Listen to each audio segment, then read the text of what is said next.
Lesson 5 is formulas of sequences, and in 5.1 we're going to start with writing recursive formulas. In lesson 4 we learned how to read recursive formulas and what they really meant, so in this one we're actually going to kind of create our own. So for writing recursive formulas for sequences, there's actually two parts to writing recursive formulas. So the first part is just stating the first term. So that like A1, that means first term, like the first number in a list of numbers. So A1 is the first term. And then the second part is AN equals AN minus 1 plus D, and D is the common difference. And that's like what we need to add to one term to get to the next term. Because these are all going to be arithmetic sequences, meaning that they always follow a pattern of just adding the same number over and over again. Like to get from one term to the next, be like plus 2, plus 2, plus 2, or like, I don't know, plus -7, plus -7, but it's always the same number. And then to write a recursive rule, we can follow these 3 steps. So step 1, identify the first term, which is A1. Step 2, determine the common difference, D. And then step 3, substitute A1 and D into the formula, and it's referring to this formula. So example 1, write a recursive formula for each sequence. So for 1A, I'm just going to go ahead and copy down that recursive formula first, and then we'll just kind of erase what we need to put the actual numbers in. So A1 equals, I'm just going to leave that blank for now, and then AN equals AN minus 1 and then plus D. So I'm just going to go through those 3 steps so we can kind of get comfortable with them. So for the first step, identify the first term A1. So the first term is literally just like the first number there that's like in the list of numbers. So that -2 would be our A1. And then step 2, determine the common difference D. So the common difference is like how we get from one term to the next term. So like if we're starting at -2 and then we're going up to 3, you can count, like if you do like even on your hands, like -1, 0, 1, 2, 3, that would be going up 5. So you'd be adding 5 to get from one term to the next, and you can check it again with like a few terms. So like 3, you would add 5 to get to 8. 8, you would add 5 to get to 13. So the common difference is a +5 because you're adding 5 to get to the next term. And then step 3 says to substitute A1 and D into the formula. So A1, that was the -2, that's supposed to go here. So just -2. A1 equals -2. And then D is supposed to go right here, and that was 5. So we just need to take that 5 and put it in where D is. So I'm just going to erase the D and put the 5 there. And that's actually it. Like we get to finish there. We don't have to put anything in for AN minus 1 or anything right here. So this is our final answer. So for the recursive rule, you would say A1, the first term is -2. And then to get the next term, it would be AN equals AN minus 1 plus 5. What that means is that we're starting at the sequence at -2. And then to get to each consecutive term, we're adding 5. Okay, so moving on to example 1B, same set of instructions, write the recursive formula for the sequence. So B is 10, 6, 2, -2, and so on. And for this one, we're actually going to write the recursive rule in like function notation. So this formula up here is the formula we use for most commonly like writing recursive rules, but you can also write them in function notation, and you'll see some prompts that pop up that ask for them in that. So you want to be comfortable with both. So it's pretty much structured the same way. So it's F1, we start with that, and that's function notation for the first term.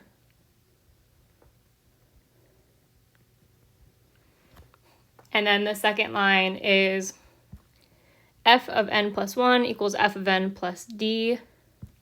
And d is still the common difference here. So we can actually follow like the same first steps. It's just really the only difference is like instead of A1, it's written as F1.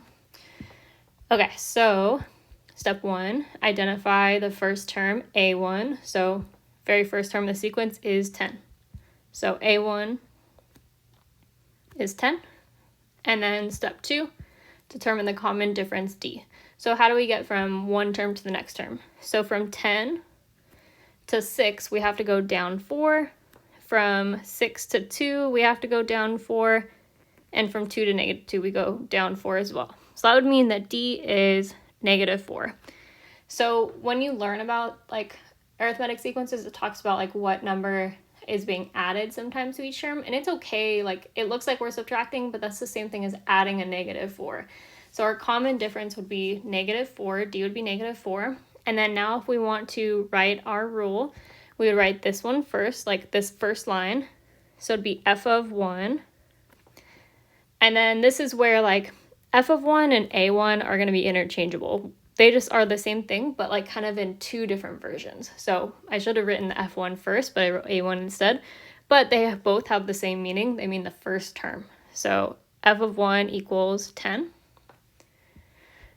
And then next for the second line, everything in here stays the same. We just have to go ahead and put in like our actual number for d. So it would be f of n plus 1 equals f of n.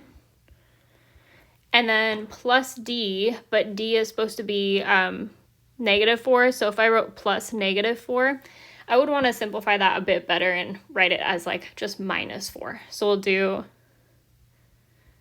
f of n plus 1 equals f of n, and then minus 4 for d. So notice that like we pretty much substituted into the same exact place. It was just like the template that was a little bit wrong. I'll explain that a little bit better in a sec. So I'm just going to compare kind of what we did for A and B. So if we look at A, it's like A1 equals, and then we put in the first term 2.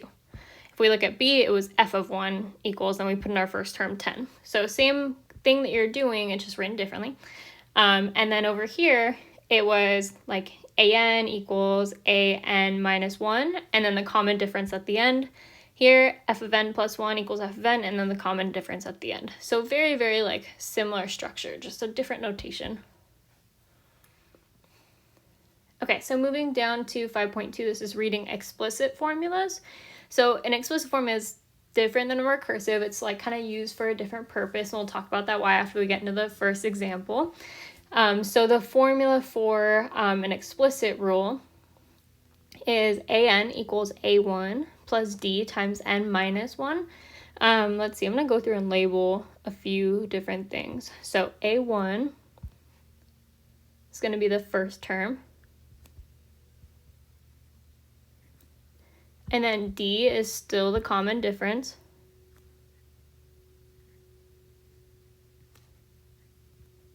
I'm just going to shorten it to DIFF for difference. And then n is the term number. So that can change, that'll vary by problem, but n, well, and that's not just like this formula, but n is the letter that we use to represent the term number. It just comes more in handy, and oops, sorry, just term number. It just comes more like in handy to know that for explicit. It doesn't come into play as much with recursive.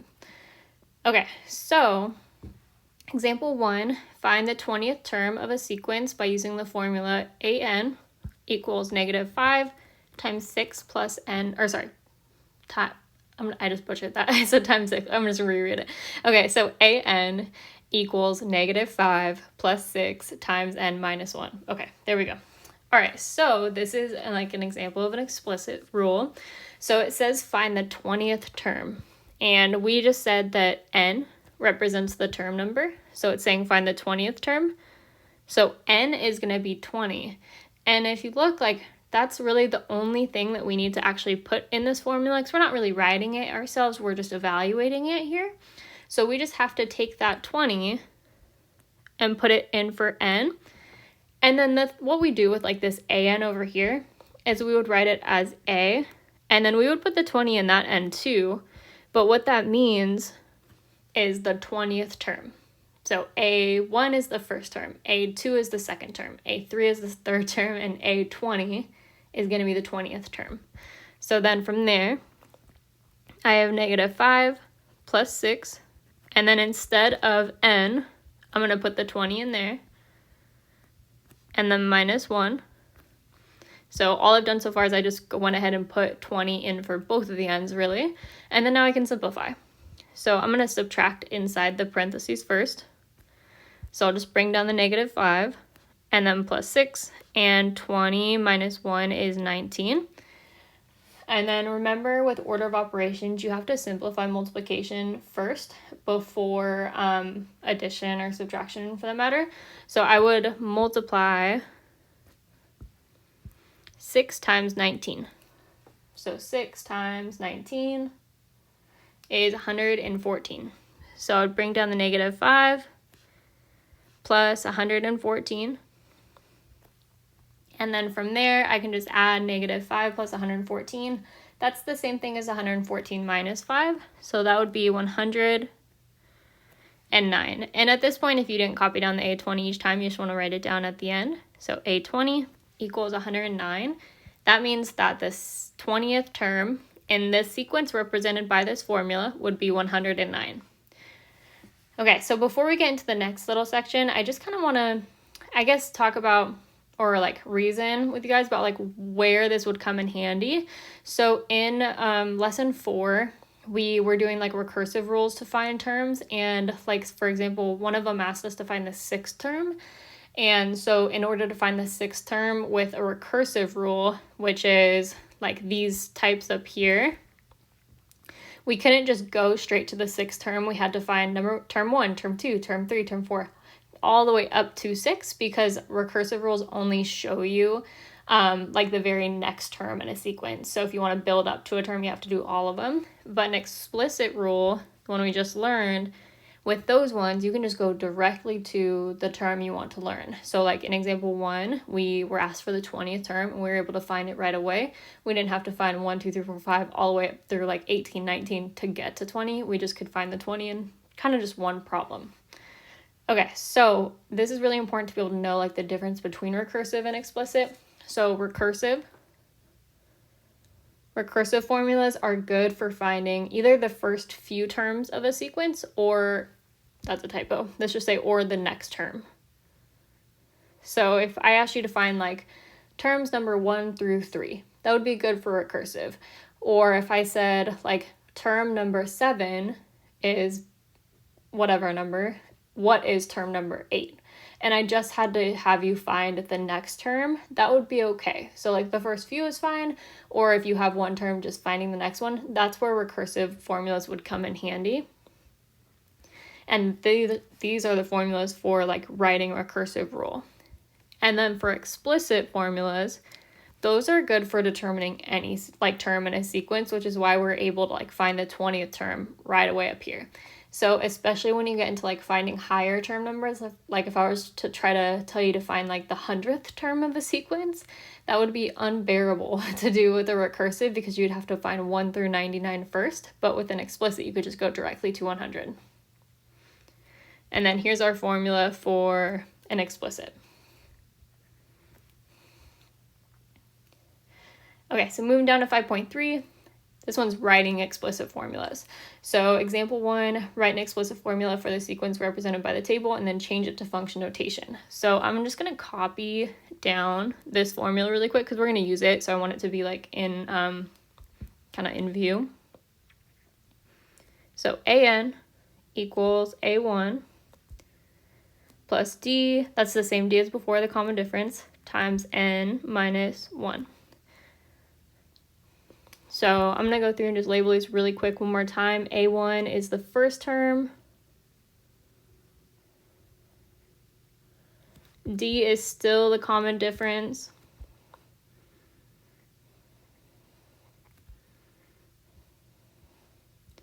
And then in terms of like sequences and stuff like that, N is always the term number. So that's really good to just kind of like start to get comfortable with and remember.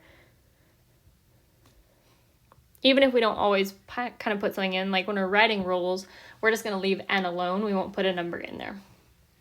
Okay, so for example 1, write the explicit formula for the sequence represented by the table, and then we're going to change it to function notation after. So this table is a sequence. It's a different way that we haven't really seen it written much. But what it's saying is, look, if we look at the like top of the table, it says N. And so the top of the table is all of the term numbers because n represents term number. And then the bottom of the table, it has like the a,n, and that's the actual value of the term. So like 9, 4, -1, and -6, those are the actual values of the term.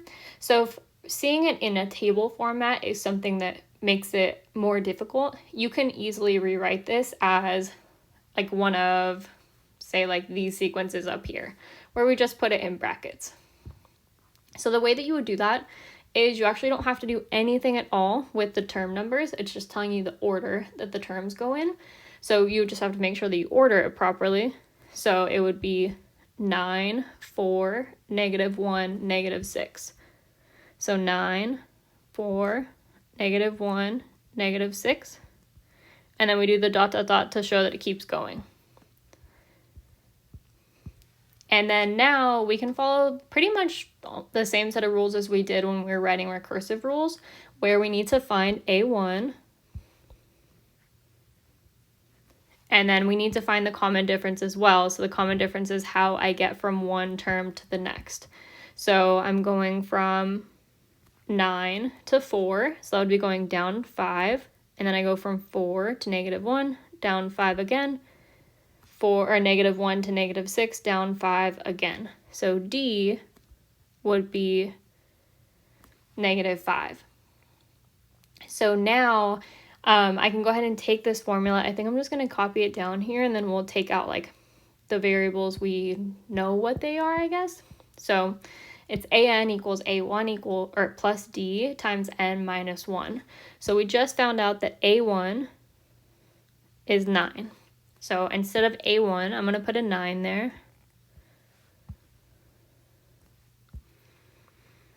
And then we also just found out that d was -5.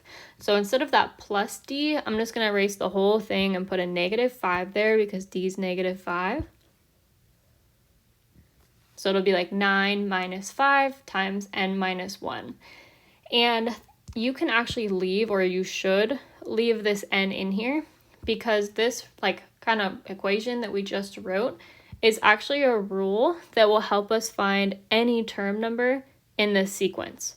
So the only time you would ever actually like put something in for n is if you were asked to find a specific term. Like if I said find the 50th term, then you would put 50 in for n, or find the 60th term, put 60 in for n, and so on. So an equals 9 minus 5 times n minus 1. Keep in mind, you don't have to like rewrite it as like in brackets like that if you don't necessarily need to. It's perfectly fine just to go off the table as well. So I'm just going to run through that really quick. If you look at the table, it says the first term, like when n is 1, an is 9. So the first term is 9. And then for the common difference, we're really only looking off of like this second row, because those are the actual terms in the sequence. So it'd be like 9 and then minus 5 to get to 4, and then minus 5 to get to -1, and so on. So table works perfectly fine too. Okay, and then the like other part of example 1 was to change it to function notation. So over here is the explicit formula in function notation. So f of n equals f of 1, that's a typo, should be a plus, so f of 1 plus d times n minus 1. So remember that f of 1 is the same thing as a1. So we found that over here, that was 9. So we're going to put a 9 in for, that kind of looks like an A, sorry. We're going to put a 9 in for f of 1. And then d, like that hasn't changed at all. D is still -5. So we're going to put a -5 in for d.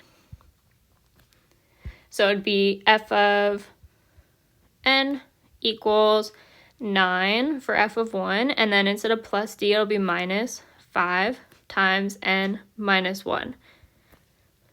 So one thing I want you to kind of notice with like function notation for like the explicit rule versus the recursive rule is it's even like that much more similar when it comes to recursive rules. So notice that our like answers between the original notation and function notation were literally exactly the same, except for originally we had an, and in function notation you had f of n.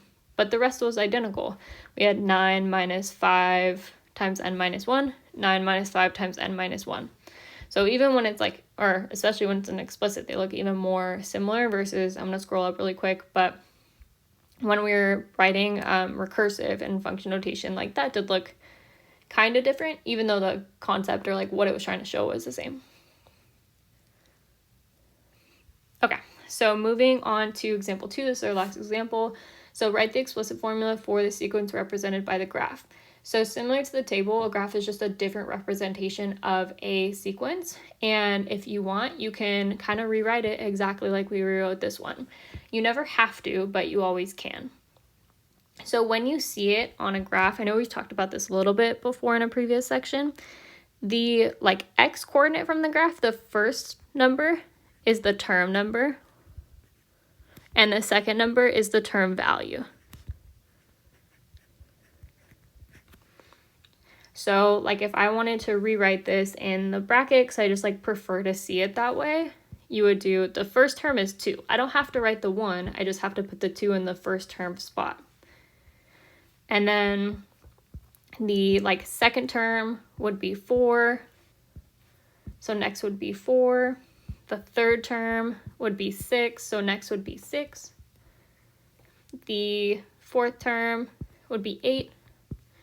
And then the fifth term would be 10. So it would finish off with 8 and then 10. And then we'll show the ... to show that it keeps going. Okay, so now we're gonna like kind of approach it the same exact way. I'm gonna go ahead and just like copy this formula down again one time. Actually, it might already be copied. Cool. Okay, so first we gotta find A1, which is just the first term in the sequence. So A1 is 2. And then we also need to know the common difference, which is D. So common difference is how we get from one term to the next. So from 2 to 4, you're adding 2. From 4 to 6, you're adding 2. 6 to 8, adding 2, and so on. So D is going to be 2, and A1 is 2 as well. So we put 2 in here for A1, and then we put 2 in here for D. So it'd be AN equals 2 plus 2 times n minus 1. So our rule is AN equals 2 plus 2 times n minus 1.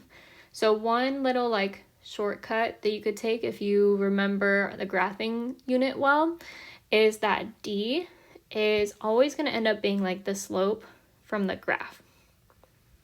So like slope we found as rise over run. So it was like the vertical change, how far you go up, which we went up 2, and then over how far you go over, which is 1.